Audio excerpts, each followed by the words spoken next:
Hello friends, আজকে কিন্তু চলে এসেছি আরও একটা নতুন মিনি ব্লগ নিয়ে। তিনজনে মিলে একটু আয়নার সামনে ঢং করে চলে এসেছি মামাতো বোনের স্বাদে। তো হ্যাঁ, মামাতো বোনের স্বাদে, ও আমার বোনই হয়, খুব ছোটো ও। তো ওরই স্বাদ আজকে, ওর অনুষ্ঠানে এসেছি আমরা খাওয়া দাওয়া করতে। তো যাই হোক, খেতে বসেও পড়েছি, খাওয়া দাওয়া শুরু হয়ে গেছে। তো প্রথমেই ছিল সাদা ভাত, ভেজ ডাল, ঝুরি আলু ভাজা।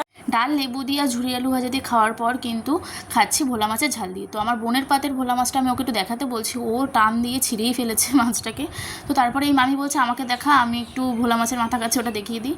তো তারপরের আইটেম ছিল কিন্তু কাতলা মাছ। তো কাতলা মাছের কালিয়া দিয়ে কিন্তু ভাত খেতে দারুণ লাগে। তো তারপরে কাতলা মাছ শেষ করতে না করতেই চলে এসেছিলো চাটনি, পাঁপড়, মিষ্টি। তো আমি মিষ্টি খাই না বলে আমার পাতের মিষ্টিটা আমার বোনকে দিয়েছি। তো আমার বোন একটা মিষ্টি টপ করে খেয়ে নিয়েছে। আর তারপরেই ছিল আইসক্রিম, হজমলা, কর্নেটো আইসক্রিম কিন্তু বরাবর ফেভারিট। যাই হোক, খাওয়া দাওয়া করে তারপরে আমি আমার মামাতো বোনের সাথে আরেকবার দেখা করতে এসেছি। ওর সাথে প্রথমে দেখা করিনি বলে কিন্তু ও প্রথমে একটু রাগ করছিল। যাই হোক, তারপরে আবার এসেছি একটু ক্যামেরার সামনে, 4-5 বোন আমরা একটু ঢং করে নিলাম। তো তারপরে কিন্তু আমরা একটু ভিডিও বানিয়ে নিয়েছি আমি আমার বোনকে নিয়ে। তো এইটা কিন্তু একটা রিলস বানিয়েছি, রিলসটা কিন্তু অবশ্যই তোমাদের সাথে শেয়ার করবো পরে। তারপর খাওয়া দাওয়া ভিডিও সব হওয়ার পর আমরা একটু চলে গেছিলাম ওইখানকার পার্কে। আর পার্কে যাওয়ার সাথে সাথে কিন্তু বাচ্চাদের সাথে বড়গুলোও বাচ্চা হয়ে গেছে, দোলনা চড়া, ঢেকি চড়া।